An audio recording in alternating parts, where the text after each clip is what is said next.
I'm Nick Knudsen, joined by Will Miles. Welcome to Stand Up and Holler. On this week's episode, we'll talk about the Florida Gators going bowling. They have their site, they have their date, they have their opponent. At least the whatever part of the team ends up showing up from that opponent. We've been on the other side of this, Will, so no mercy. Uh, we'll talk about the college football playoff, the SEC championship as well, and just a heartbreaking, maybe not from a production standpoint, but from a personality standpoint, guy that had really endeared himself to Gator Nation this past year, has entered the portal. But such is life during the transfer portal era, I suppose. All right, let's start off here at the bowl game. Max gets his wish. We're going bowling at the Gasparilla Bowl. Make sure Max knows it's the Union Home Mortgage Gasparilla Bowl, Will, because I just found that out when I was reading about it tonight. That's a new sponsor for them. I still think they should go back to Bad Boy Mowers, but I think they're doing the Pinstripe Bowl still, if I'm not mistaken, but we'll see. The Union Home Mortgage Gasparilla Bowl in Tampa, Florida on Friday, December 20th at 3:30 p.m.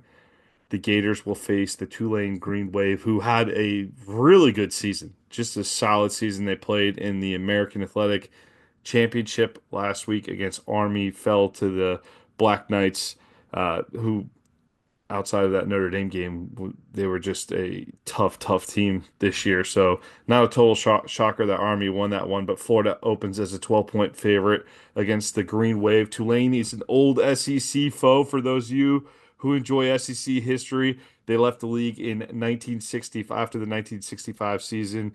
I'm sure they don't regret that at all. 21 meetings overall, most of those meetings coming before Tulane left the league in 1965, 13 6-2 all time against the Green Wave. Last meeting was Charlie Pell's final game as the Florida head coach in 1984. The Gators It's been a smoked moment. them this one. Yeah, I think it was like 63 to 21. I didn't look up the scoreboard off the top of my head. It was something like that. But after two early season losses to Kansas State and Oklahoma, the Green Wave rolled through a schedule they ended up winning eight straight games. They scored more than 34 points on 8 of 13 outings this year, and had John Summerall, their head coach, has been mentioned for several openings, including the North Carolina job, which might go to a guy named by the name of Bill Belichick. How many people had Bill Belichick for that opening when that search started? So I did like that they said they got rid of Mac Brown. They forced Mac Brown out as a 73-year-old to hire a 72-year-old. So that was a pretty good Youth one. But movement. yeah, youth movement. But if it's anything like his girlfriend, he'll have no problem. He can Uh, recruit. he can handle the youth. Yeah, he can handle the youth. So no problem. But so far, Tulane, they have eight players in the portal, including most importantly QB1 Darian Mensah. Mensah posted over 2,700 yards passing, 22 TDs to six interceptions. He beat out Oregon transfer Ty Thompson, the former five-star prospect out of Arizona, had spent 3 years in Eugene backing up both Bo Nix and Anthony Brown from 21 through 23, transferred to Tulane in the offseason, but lost competition to Mensa. Mensa's had a great year. Um, so we will expect to see Thompson as the third string quarterback. Kai Horton is also transferring. So if Thompson isn't very good or gets injured. Not a lot of depth at the quarterback position for the Green Wave heading into the matchup with Florida here. So it's looking quite favorable. John Summerall, the head coach, is not going anywhere according to him. He will be back after being rumored to that North Carolina job for a while, tied to that North Carolina job for a while. So that's your early look at the Tulane Green Wave. I think this looks like a pretty favorable matchup, Will. Yeah, I mean certainly so. I mean so they played three teams that are ranked. They lost to Kansas State, lost to Oklahoma, lost to Army, and then they also lost to Memphis. You think about the American Conference where they're in, there's Army and Navy, but then there's also Temple, Charlotte, North Texas, UAB, Rice, South Florida. They beat South Florida 45 to 10, so they beat South Florida Hey, better than. a lot of their wins were beatings. If you go Yeah. back and look at it, they won by sizable margins most of their victories. Yeah, but this is one where if Florida had Tulane on the schedule, we would be considered like during the regular Yes. season, we would be considering it a cupcake. At least we would be penciling it into the win category when you and I put together our win, loss, and toss. And so that, along with the fact that they're missing their starting quarterback, as well as other folks who are leaving in the transfer portal, it's interesting from a portal perspective. We'll get to this in Florida in a second, but from a portal perspective, there are guys just because I mean we used to get mad, or people used to get mad about gray shirting and processing guys out and all that sort of stuff. All the portal's done is sort of accelerate that now. Hmm. And so losing guys to the portal in some respects isn't necessarily all that bad a thing. Now, when you're Tulane, if they're guys who played well, now they're going to the portal to upgrade, right? They're going to go to a different program that's a higher level. When you're at Florida's spot, when the guys go in the transfer portal, chances are they're probably dropping down a level, and or at least that's what you hope. You hope you don't have the ETN type of transfers like Florida had last year. So, yeah, Florida has a major advantage here. I'm perfectly happy to call it the Union Home Mortgage Gasparilla Bowl if they decide they would like to sponsor our magazine in 2025.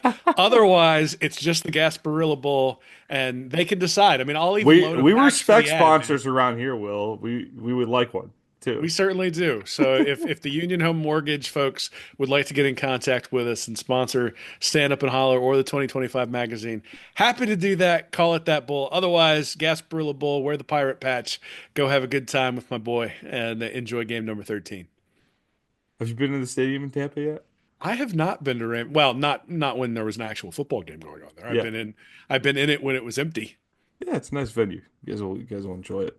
It's a good time. We should have a I good time. I did go to the Gasparilla Bowl a couple of years ago, but that's when we were on the other side of all this opt-out madness. So that night was not as fun. But You mean Emory Jones and no one else wasn't doing it for you? it was pretty rough night. It's a pretty rough night. We got our revenge this year. We got our revenge this year. How about those guys? The UCF, they went and hired Scott Frost. Well, they just better hope they don't have any close games because that guy's like 2 in 1,000 in games that are one score games. The Nebraska curse can follow him to Orlando potentially. We'll see how that works out. Well, overall, Will, this Tulane team, it is quite a different matchup when you take Mensah out of it. You have to think he's got an offer on the table if he's jumping in the portal. That's how it seems to work these days.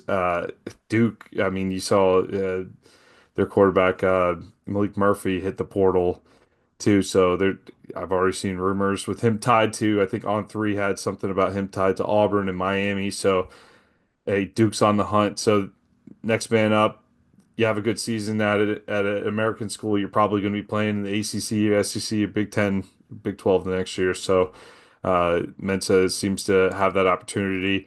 Ty Thompson, though, Will, big time recruit, just never really panned out with the Ducks. Of course, Brown was a solid starter at Boston College, and then you brought in Nix, and we've seen what he's been able to elevate to.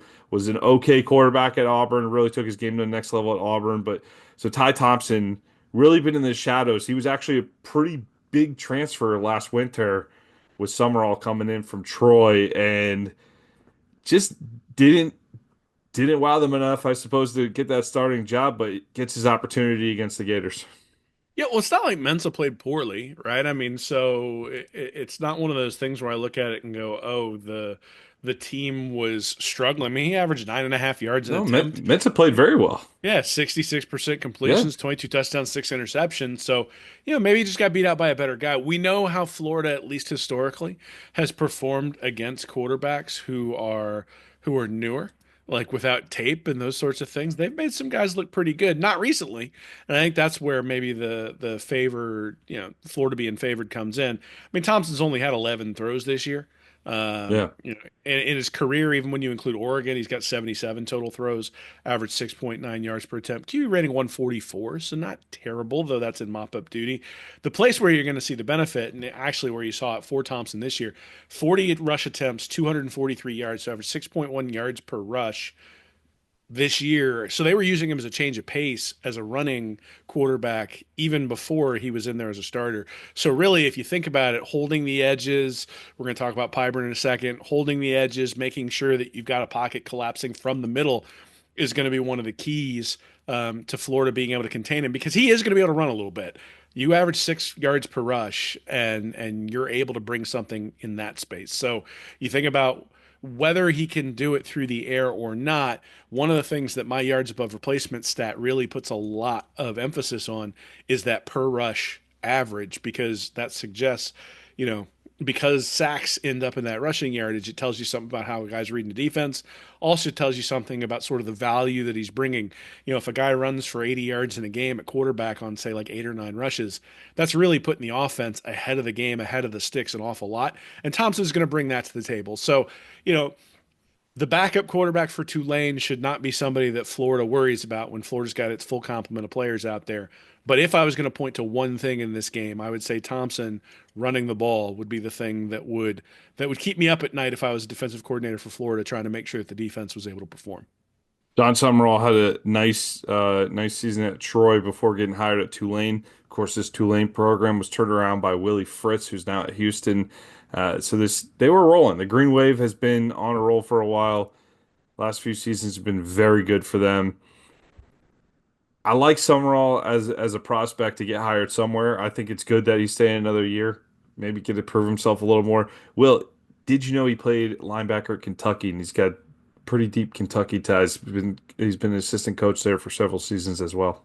Well, I mean, I think so. He knows a little something about Florida, considering all the emphasis that they've put on making sure that they end the streak to Florida and that sort of stuff. But yeah, I was a little bit surprised to see him stay there. Tulane's been a stepping stone. It's interesting. We talk about the players transferring around at the end of the regular season. Coach has been doing that for decades now, right? Where they get done with the regular season and go, up, I'm jumping to the next program because of recruiting and because of all the other things that are associated with that. So now the players are doing that too. It does put a little bit of a damper on the bowl game, but like you said, we've been on the other side. So the hope is in this one that Florida, with Lagway, hopefully fully healthy from the hamstring injury, guys like Montrell Johnson sort of trying to show out for the NFL, and then some of the guys they've got coming back next year, so they're going to play in the bowl game too. This is an opportunity to set the tone for 2025. I mean, you think about like the Oregon State game a couple of years ago, or you think about the Oklahoma Bowl game under Dan Mullen, and even in that year, with Mullen in Oklahoma, it was like it just sort of cast a pall over a season that, quite honestly, was a pretty successful season with COVID, and obviously you got the Marco shoe toss, and then you've got the SEC championship game against Alabama. But they come out and just get absolutely blitzed by Oklahoma, and then things fall apart the next year. The Oregon State loss in the opening year for Billy Napier again sort of sets the tone for the season. Last year, the 5 losses to end the season sets the tone for the offseason. So this is an opportunity to go into the offseason 4 straight wins, 8-5, 3 games above 500, talking about how do we get to 10-2, how do we get to 11-1, and can they get there? Look, it's a big jump from 8-5 to 10-2, but if Lagway goes out there with a complete set, being able to run, and you can see what he can do. Obviously, it looks like Trey Wilson's going to be back next year. There's going to be a lot of stuff going on in the transfer portal that's in Florida's favor as well. Again, I think just having a positive story around the program this offseason will be a nice breath of fresh air for us certainly, but then also for the team as well. I mean, they've sort of been carrying a chip on their shoulder now for a couple of years, and I think they feel like they kind of got that off with the wins over LSU and Ole Miss and Florida State.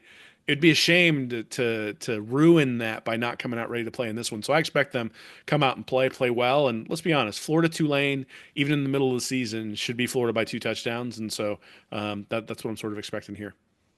I haven't won a bowl game since the 2019 Orange Bowl against Virginia. Let's go out and take care of business, finish strong, and like Will said, create some momentum going into the offseason with 4 straight wins. That'd be a great way to um, get the hype train started for 2025 playoff spot.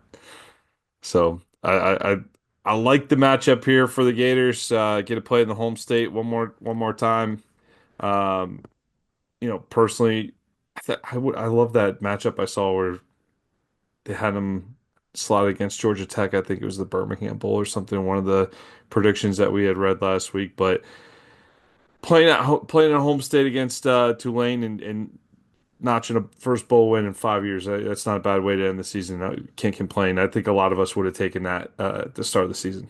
Yeah, no one's going to remember who we played in this bowl game. What you'll remember is the winner lost the final record. and then what it turns into in 2025. Right. So, if they'd have had to go out and play a Syracuse team, or if they'd have gotten, Georgia Tech or something like that, and it's a battle, it's not like they haven't had a bunch of battles in the SEC. In many ways, the bowl game is supposed to be a celebration of your season. Hopefully, they get the opportunity to do that, playing in front of a bunch of home fans. The prices have not gone down on this one as I've been looking. And so, the Gator fans are going to fill that place up. And, it's fun to play in an NFL stadium. It's fun to go out there and show what you can do. A lot of people are going to be getting home from work a little bit early on Friday. They'll be able to turn on their TV at 3:30 and check this one out. So, there's an opportunity to go there and show out. But again, if it was one of those games where like they were playing an up and coming team for next year and they're both sort of going at each other, I think the win is more important than the quality of the opponent at this point. I think Florida has spent the last month trying to build a winning culture, and being able to carry that winning culture over the entire offseason, I think, is important. And so, I'm not usually somebody who sits there and talks about those sorts of things.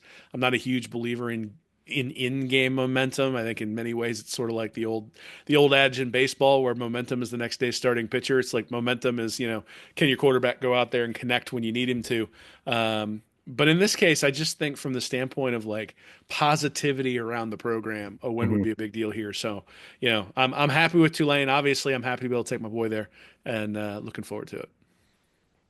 All right, let's move on here to the transfer portal. Jack Pyburn. We're recording this on Tuesday night this week here. Jack Pyburn announces he will be jumping in the portal. This one took me back at first, but then you just sit there and say you really shouldn't be surprised by anything at this point. College football is a business. It's not about going to school for your 4 years. It's about who's going to pay you. And it sounds like Pyburn might have an opportunity elsewhere that Florida might not be willing to match. Which will, as much as I've enjoyed Pyburn's personality behind the microphone at times this year, uh, one of my favorite players to watch in the against the run this year too as well. He wasn't a three down every down player on the defense, and so if someone wants to go and up the ante, and Pyburn wants to prove that he's got an extra gear to his game and can do that, which I look, I mean, I think he's a great player. I think he can go. If he's got a good opportunity somewhere to go do that, more power to him on that. But just from you talk about, Napier talks about the culture and everything. This seemed like a guy who got it and who was really plugged in. Jacksonville kid from Bulls High School, former wrestler, good mentality. The defense just seemed to take on a different mentality when he got a bigger role. It seemed to be a big part of that. Not saying it was because of him, just saying he was a part of the equation, it seemed like. And definitely disappointed to see him go. Yeah, I mean, so I think there's a lot of stuff that I can say here. I think the first thing is that when we look at Florida's success or failure in the transfer portal, we have to look at it like we would a recruiting class, where it's not one guy, it's what happens holistically when you look at everybody who's added and everybody who leaves. Hmm. And it's unrealistic to believe that you won't lose any players that you want, right? That if you're going to have to make some choices in terms of who you're bringing in. And if Florida's bringing in big time defensive ends somewhere, or that's who they're targeting, maybe Pyburn doesn't get the playing time that he wants. And so that's, in terms Maybe of you got some culture, guys on the roster that are going to be taking some of that playing time yeah, and next that year may too. be and that may be true too. Now the Yeah. other, but so that's the first thing is I think we look and see where things settle at the end. I think if things settle at the end and there's not a clear answer at Pyburn's position, then we can be very critical of the fact that Florida didn't ante up at that position because Florida's problem on defense has not necessarily, I mean, they've had two real problems. One is that they haven't had any real stars, but the other is that they've had below replacement level players at different positions. So, like, you think about Jordan Castell at safety this year, his PFF rating is down in the 50s. And so, just getting a guy who puts up a 65 or a 70, which is like, middle of the pack to decent, would be a major upgrade for Florida at the safety position. And if you look at what happened at the corner and safety position with Triquez Bridges, like it's not like he was an all-star. He's not going to be all conference, I don't think, at either one of those positions, but he was just above replacement. Like if you went out and found a preferred walk-on, the guy's not going to be able to, like the production won't even approach that. And Florida's had too many guys over the last few years who've missed tackles, haven't given good effort, who've just been below replacement level. And Pyburn is above replacement level. Like Pyburn is a guy who you put out there, he's going to do his job, he's going to do it with toughness. He's going to make sure that like he's not going to be massively out of position. He actually became pretty good at dropping into coverage, which allowed them to bring pressure from different places as well. Had that kind of versatility. All that being said, though, Pyburn's probably not going to be a huge NFL prospect.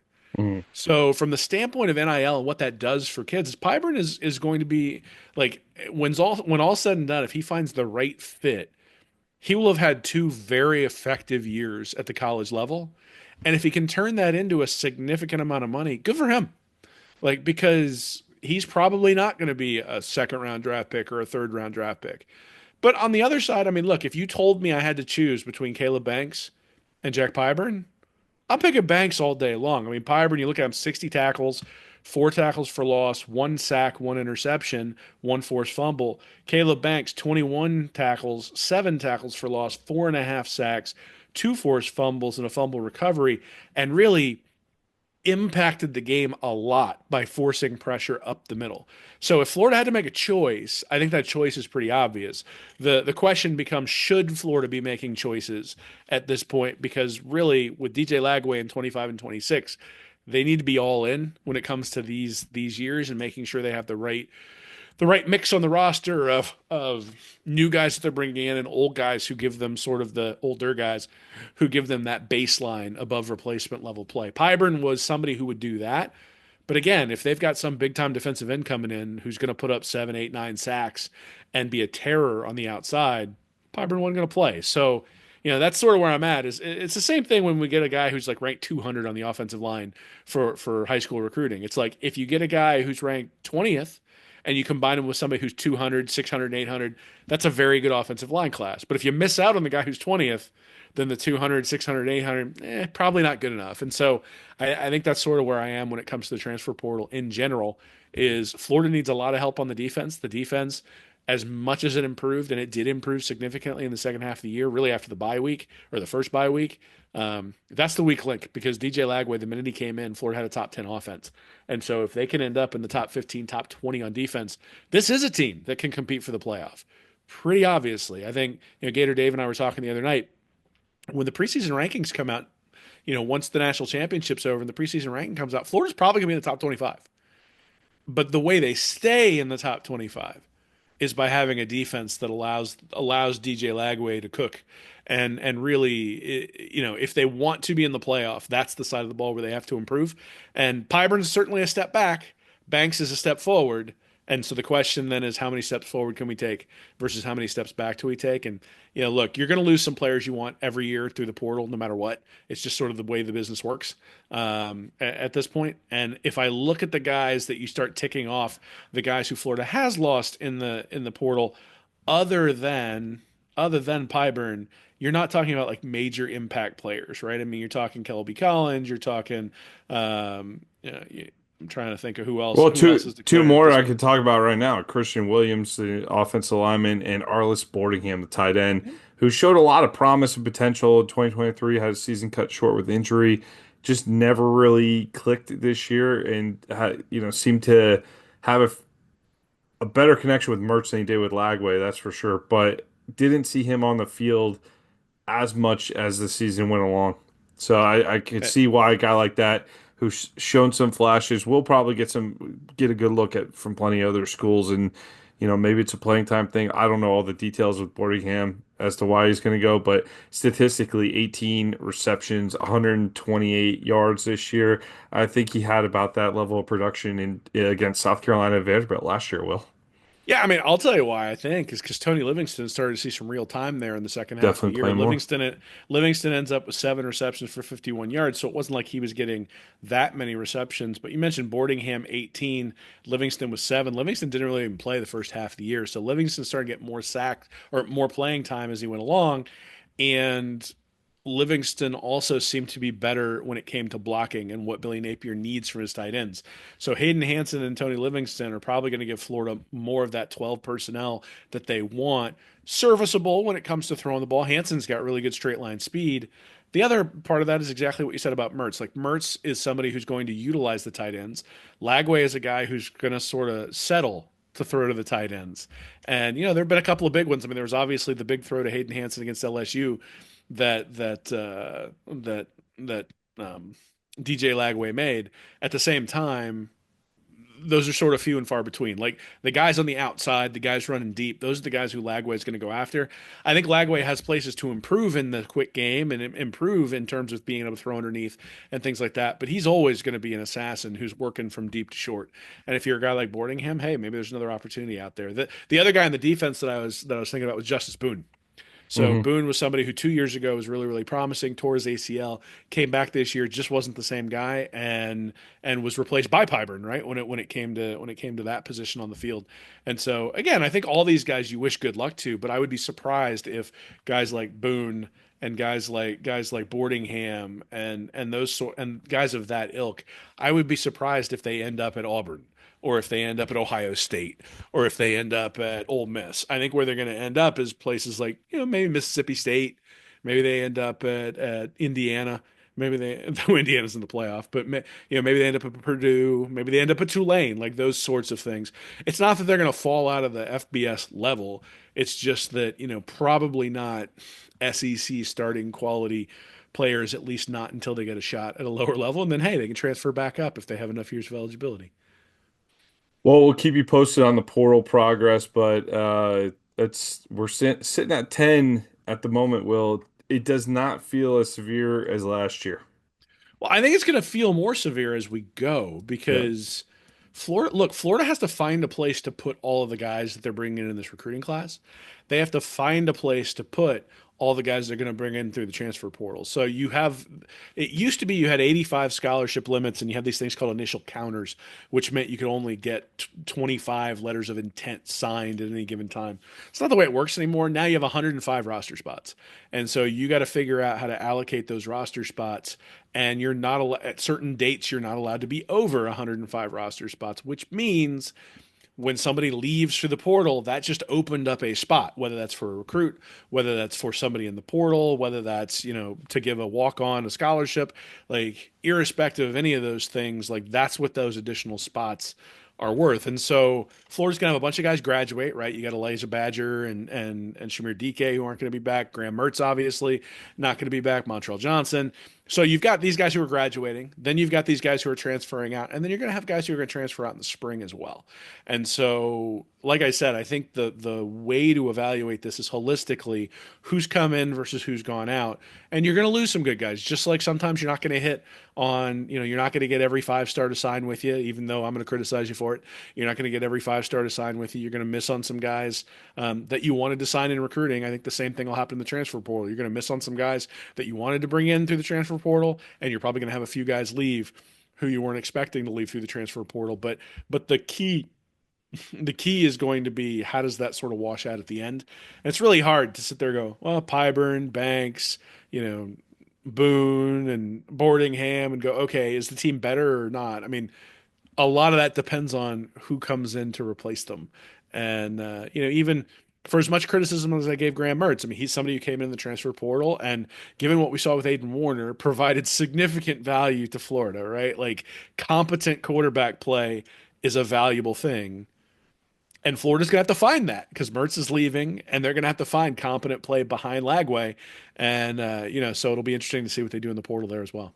Yeah, I believe I saw the quarterback from UCLA was coming in for a visit, but a lot of movement right now. Everyone's a lot of talk. We'll see what actually unfolds in the coming weeks here. Well, let's go on to the SEC championship game. We saw Georgia. Um, we don't have to talk about who scored the winning touchdown in overtime, but Georgia ends up beating Texas in overtime 22-19. Just a battle. This one was a good one. I really, really enjoyed watching it. Defensive slugfest in the first half. Carson Beck ends up injuring his elbow, which may or may not have benefited Georgia down the stretch. You saw Gunnar Stockton step in. He definitely did not light it up, but the offense seemed to move a little bit differently with him in there. Texas uh, manages Georgia and Texas. They end up going in overtime. Texas kicks a field goal. Georgia goes down, scores the winning TD to win the SEC title. And on the one hand, I am happy that Texas did not win in their first year. On the other hand, Not too thrilled about who ended up winning it. Never happy when Georgia wins it, especially when I can't watch a Georgia celebration. I just change the channel, or normally any other team, I sit there and I watch the trophy ceremony. I'm out. Just as soon as the game's over with, I'm out. I did see afterward though, where Kirby makes a comment about Greg Sankey over here in the SEC is sending us all over the place on these road games. Well, Georgia had a pretty nice schedule in 2023. This was their payback maybe a little bit this year.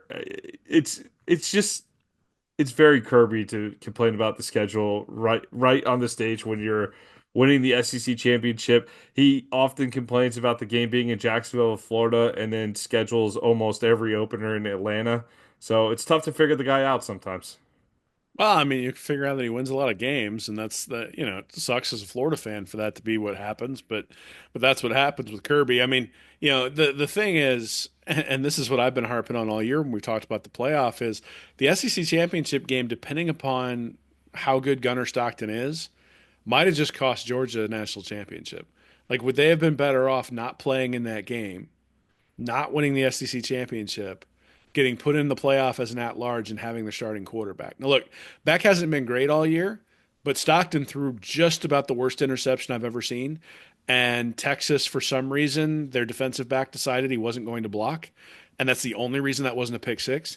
Texas dominated the first half in this one Hmm. and was only up 6-3 because of all sorts of different stuff, problems that Ewers was having. I still think that Manning is the better player. I think they need to play him.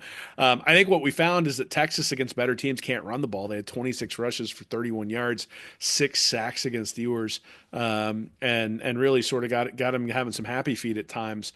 Stockton 12 of 16 for 71 yards, but the one pick, and it was just an awful pick. I just go back to this game to me has always meant something. It's meant you're going to play in the national championship, or like last year, where it meant it's going to knock you out of the opportunity to play for a national championship. And the fact that both of these folks are still in there, it's the same thing I'd say about SMU and Clemson. It's the same thing I'd say about Oregon and Penn State. Is you get a second bite at the apple. It's the way college football is now. And I'll finish my old man yelling at the clouds. But I watched this one. I was excited. That hit Stockton took that basically knocked him out. And then Unbelievable. how bad must Jaden Rashada be that they brought in that they brought in Carson One Beck with armed with Carson one Beck. arm to Yeah. hand the ball off.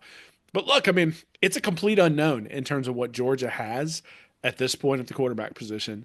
And the fact that that drives Florida State fans nuts is also sort of, icing on the cake here for Florida fans, as all the Knowles fans complain that Georgia should be left out of the playoff because they lost their starting quarterback, even though they won their conference. So, a lot of changes in college football this year, some good, some bad.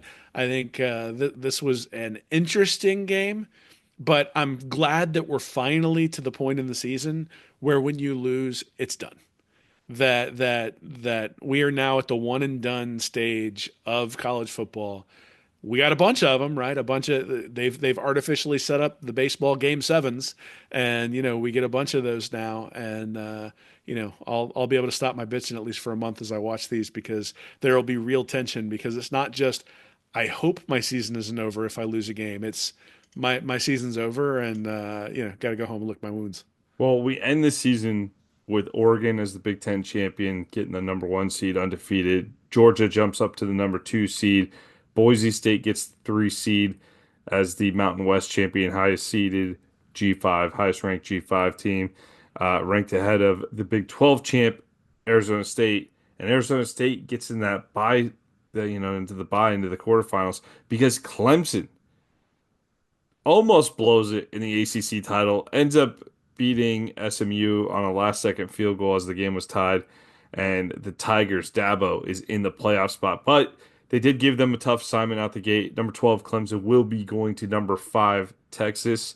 Also, Ohio State will host Tennessee as the night game on that Saturday, December 21st.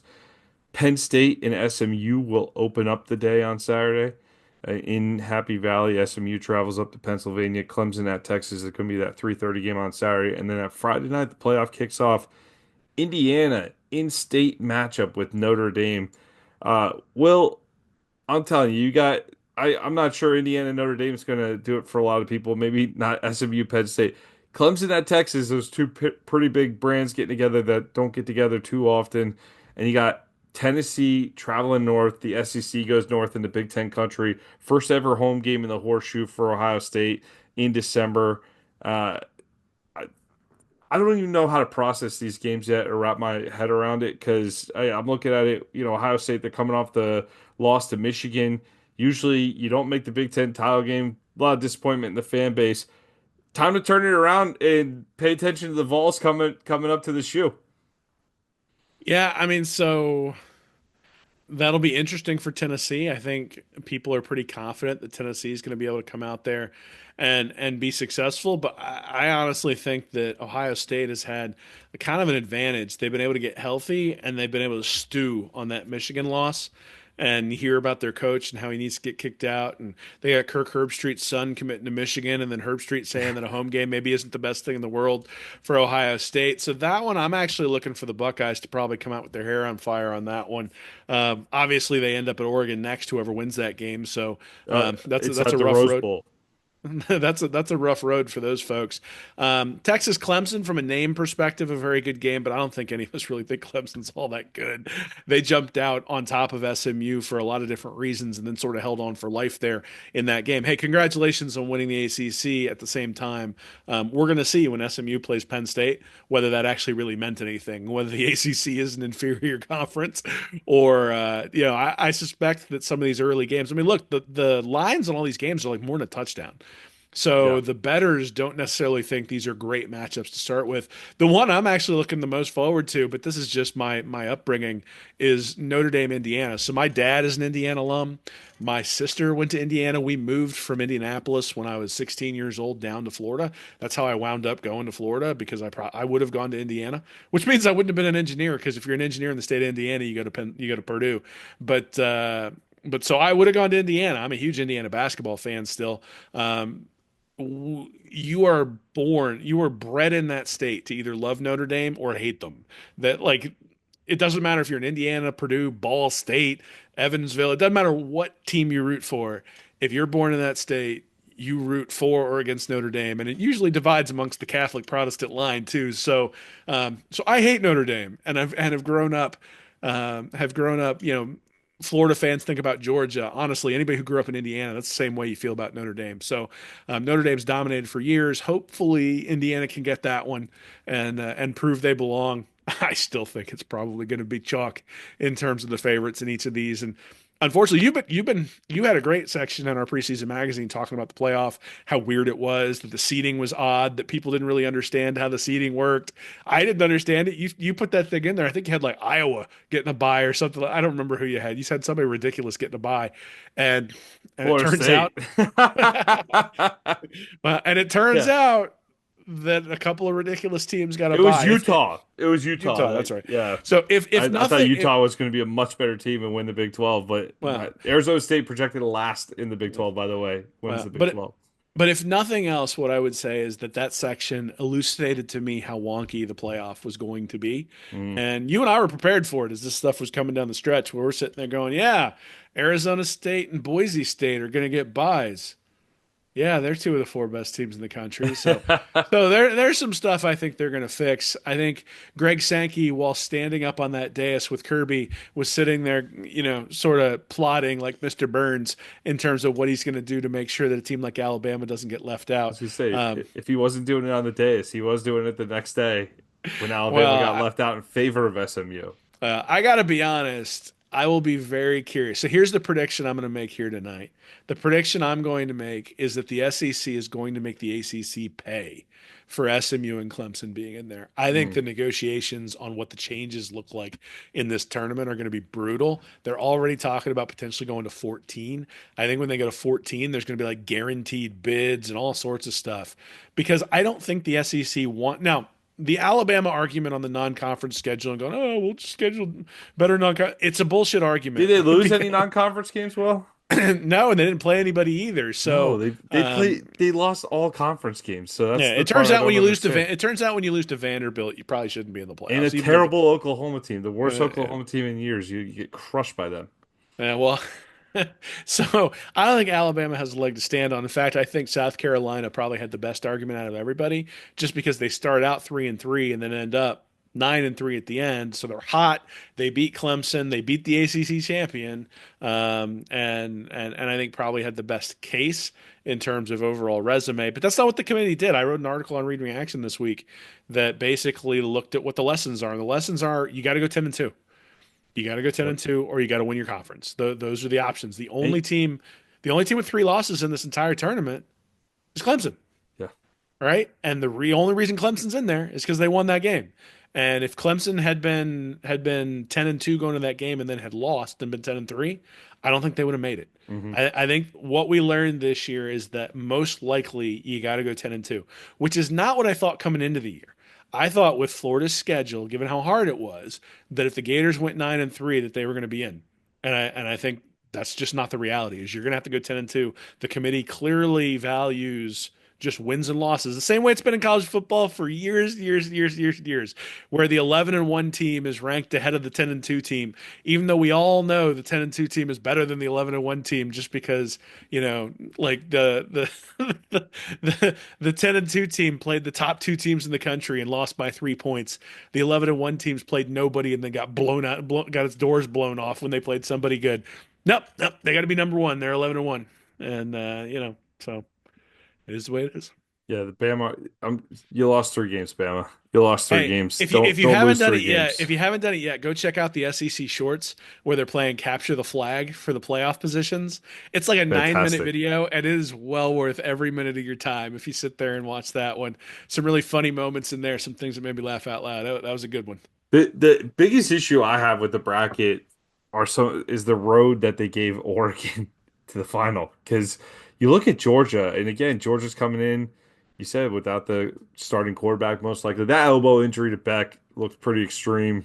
I'd be surprised if he plays at all, but who knows? I thought DJ Lagway was going to be out for much longer too. So who knows what they're doing these days? But I do anticipate Beck being out. So even let's say he is hypothetically if you do play it by chalk, Georgia's going to face Notre Dame, Boise State, and then Oregon in the final. But Notre Dame in the sugar, Boise State in either the cotton or the orange, and then you get Oregon. So that's not the most brutal road. I think Notre Dame's a pretty decent team this year. I know they have the NIU loss, but they've had some good wins as well. Whereas you look at the road Oregon has, right out the gate, you're going to get Ohio State or a Tennessee team that beat Ohio State, and then most likely Texas on the back end of that. Texas gets Clemson and Arizona State out the gate before they'd have to play Oregon. So, Oregon, you're the 1 seed. You got maybe arguably the toughest second round matchup outside of Texas. Well, and this has been so you have when I have said the championship games don't matter, you have always said, well, it's for seeding. And it turns out the fifth seed has the best position when it comes to all of this stuff right now. And you could argue that the sixth seed has the second best position in Penn State. If they beat SMU, then they get to play Boise State. That doesn't mean they're going to win both of those games. Penn State hasn't beaten a decent team in about 30 years with James Franklin as head coach. So it's entirely possible that they'll wet themselves and not make their way through it. Texas, look, Clemson can come up and bite anybody at any point, but I think Texas is going to be favored in that game and the game against Arizona State. I think, the Ohio State Oregon game that was out in Eugene was a 1 point game.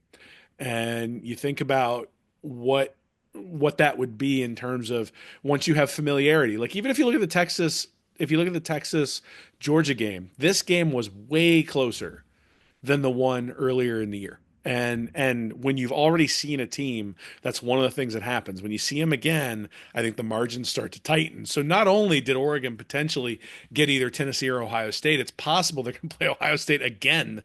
And you'll have this game that's really, really, really tight that was already a 1 point game, right? And so it only has to shift a couple of points in one direction or in the other direction for Ohio State to win that one. And that was when Ohio State went on the road to take on Oregon. I still think Dylan Gabriel is the best quarterback in the tournament, and so that is obviously a benefit. I loved what Dan Lanning said today, which was basically whatever, give us.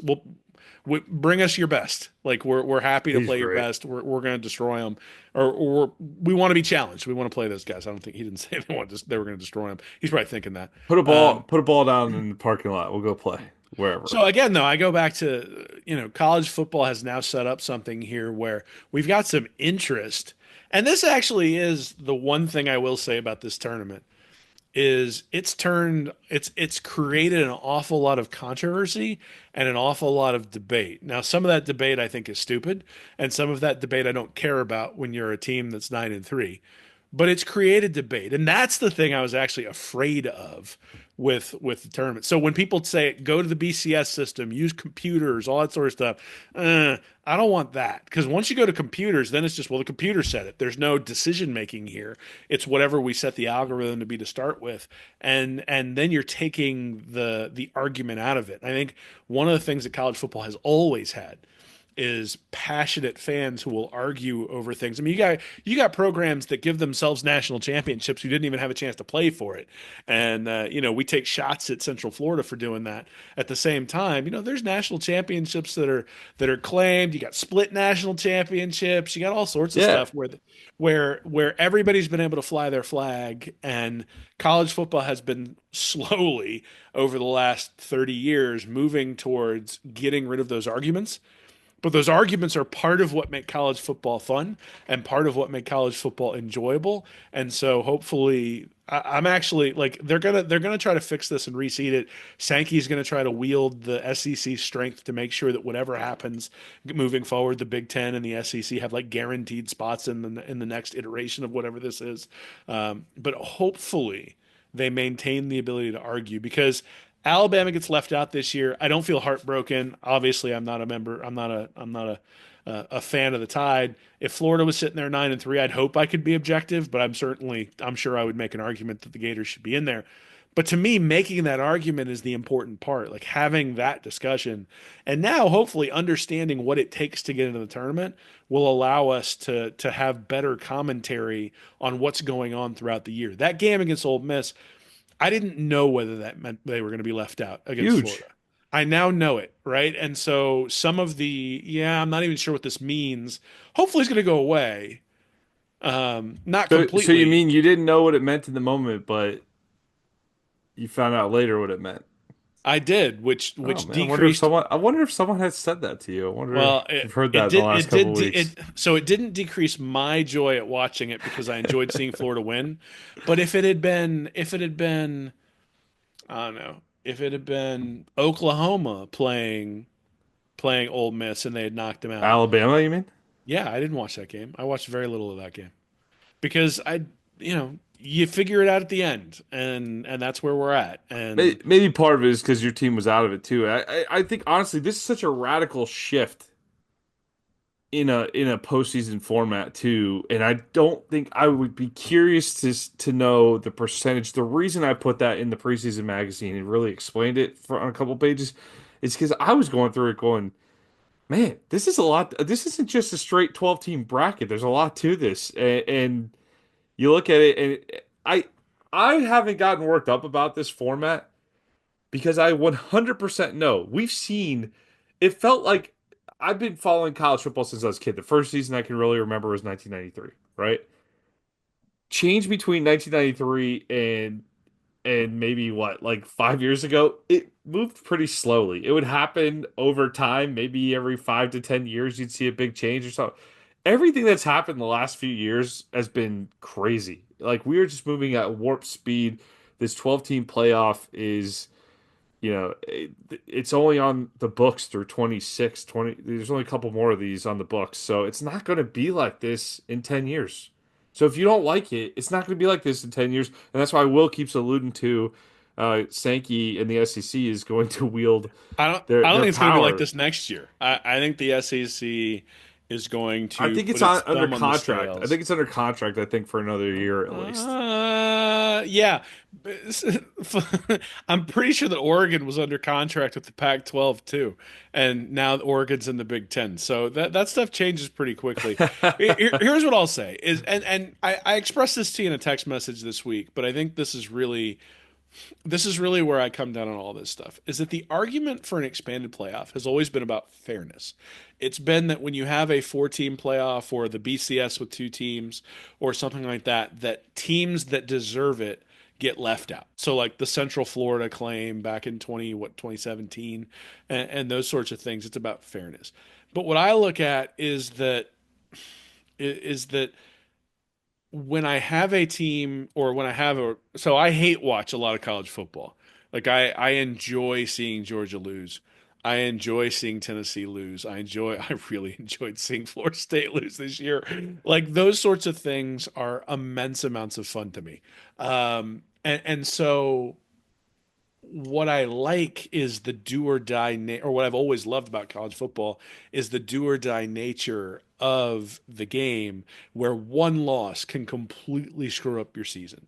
So like that loss for Notre Dame against Northern Illinois drops them out. And the argument from Notre Dame fans obviously would be, yeah, well then the rest of the year we don't really have anything to root for. And I'm like, yeah, but if you only have that one loss, now you're making an argument. Does Notre Dame deserve to be in the top four at this point? And as a Notre Dame fan, you're now hate watching Georgia against Georgia Tech because that game means a ton. Because if Georgia had lost to Georgia Tech and this was a four-team playoff, Notre Dame doesn't have the ability to get in. So to me, that's the thing is when there's a limited number of spots and when it's exclusionary, it means you need a lot of things to happen for your team to find its way up to the top. As opposed to right now, which basically the only thing that's going to need to happen like if you think about Tennessee, the only thing they needed to have happen was Alabama lose. So certainly Tennessee is going to root against Alabama in that Oklahoma game. But other than that, that's the only thing Tennessee needed to get in. And instead, like I can remember championship weekends where we're watching Edgerrin James light up USC, knocking the Trojans back to USC or UCLA. Edgerrin James lighting up UCLA, knocking UCLA. the Bruins back so that Florida could step up. I remember in 2012, Notre Dame playing USC and USC having an opportunity to play spoiler, and Notre Dame ends up going to the BCS championship to play Alabama. Whereas if Notre Dame had lost, Florida's probably in that game. Can you imagine Will Muschamp in a national championship game? And the other part of this is that I think, and this is maybe the other place where I come down on this as being a little bit iffy, is that there's going to be the NCAA basketball tournamentification of college football, where we're going to pretend that our team had a shot to win because they made the playoff, whereas they really didn't have a shot to win. They had a shot to maybe make it to the final eight, maybe make it to the final And four, but they weren't actually going to win the tournament. Yeah, did they get to play on the field and we get but are we going to start putting final four banners up? Because when teams made the college like I wouldn't have wanted college football playoff. We made the playoff banners in the swamp. And but this reeks to me of we're going to start putting up final four banners hey, you in go the to some swamp and that's going to be schools, good enough.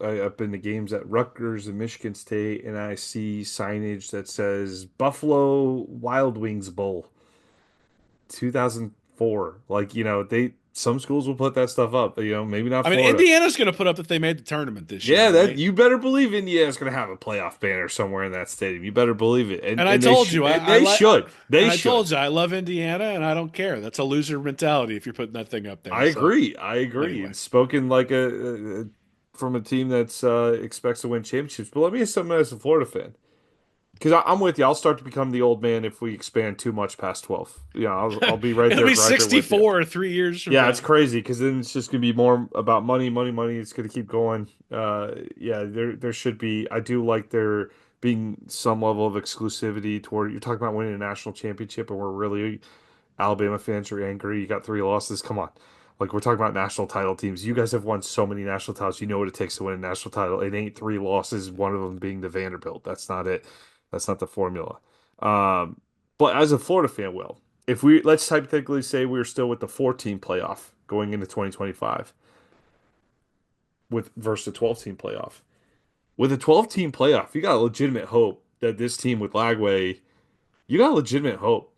Like I don't care. Throw the schedule's supposed to come out here Wednesday night this week. We're recording again on here Tuesday night.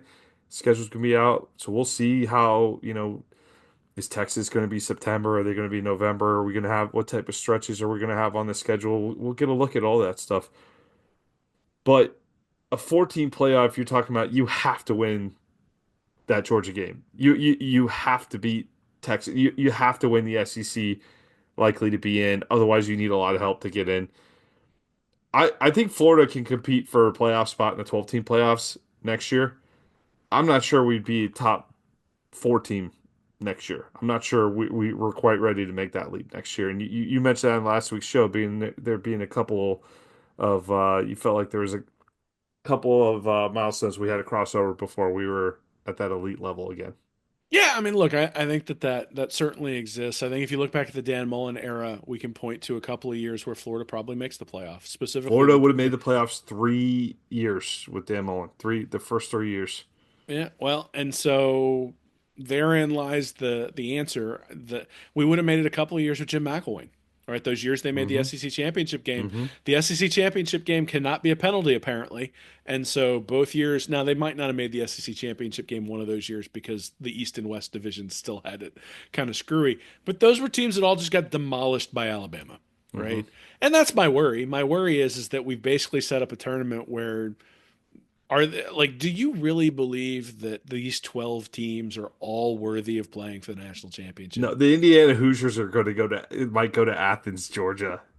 That might happen. Or not. No, they'd be the Sugar Bowl. They'd be the Yeah. Sugar Bowl. That's not true. Which is, I mean, and then the national championship game is going to be in Atlanta, so Kirby, if he makes it there, gets a home game. But Greg Sankey made me drive from Athens to Atlanta. so that's really where I come down is that when Florida won the Orange Bowl against Virginia, I was like, yeah, that team's not a national championship level team. But that team would have made the playoff. When Florida beat that Michigan team in the January 6th bowl game, very good season. That team wasn't a national What? But championship team. say you're right. But that like take that 2019 Orange Bowl team, right? You go up to Penn State, you knock off the Nittany Lions, you pull an upset in a Fiesta Bowl, and you're playing in the semifinal. You lose the semifinal. Which one's more fun to watch as a fan? Yeah, I mean, I guess I understand what you're saying, and certainly the bowl games and the opt-outs and all that stuff have impacted people's enjoyability of those sorts of games. I understand why the change is being made. I just wish what they would do is move the transfer portal date back past beyond the bowl games. And then if you're paying these guys, like set it up to where part of the NIL deal makes them stay through the bowl game. But they've never done that for coaches, so I don't expect them to do that for players. I don't begrudge the players doing it. I don't begrudge the changing of the landscape. I worry that what's going to happen is that, the concern I think for most college football people who care about college football was that Georgia, Alabama, Clemson, and maybe one other entity making the playoff every Right. year was bad for the sport.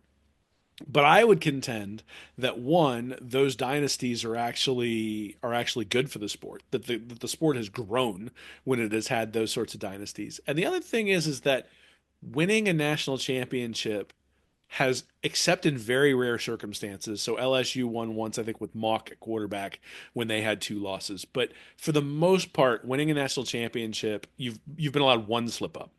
Every once in a while, you haven't even been allowed one, right? You think about like the Auburn team that got left out under Tuberville. You think about when Virginia Tech went to the national championship against Florida State, there was like a one-loss team behind them as well. So sometimes you weren't even allowed one.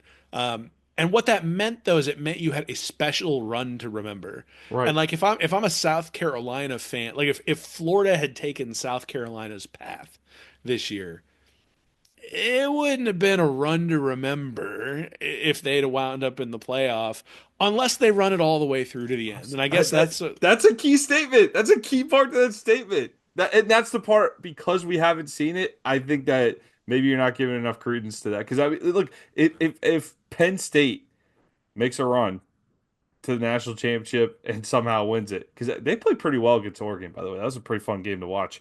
But let's say a Penn State team, they'll remember this season. They'll have a good time with it, and uh, James Franklin might actually have a win against the top five team by the end of the we'll, tournament. we'll see. I doubt it. That's not happening. But so here's what I will say, and this is just me being a stodgy old codger. looking at this sort of I don't stuff. know. I think you're coming around, Will. You're gonna If have a you big told if you 12 told team me bracket on that wall behind you in a week or two. if you told me that Florida could make the Final Four next year, or Florida beats Georgia by 40 points, I'd take the win over Georgia. Yeah, Now, I think that Florida, if they beat Georgia by 40, they would have an opportunity to make the Final Four, yeah. right? Like, certainly. But if you told me they're not going to make the Final Four, but you get a 35 or 40 point win over Georgia, I'd take the win over Georgia because I think that says more about the direction that the program is headed than making the Final Four does. And that's the thing that bothers me about this specifically is that I want beating Georgia to be necessary Ooh, to win the national championship. I want beating Tennessee to be necessary. I want beating LSU to be necessary. I want beating FSU to be necessary. You might in certain years. So like if Clemson hadn't have beaten SMU, Alabama's in the playoff with 3 losses. And so with a heavy schedule like Florida has next year, they could lose to Georgia, Florida State, and LSU and still make it into the playoff. And I'm like, really? Like, I mean, I guess it's great.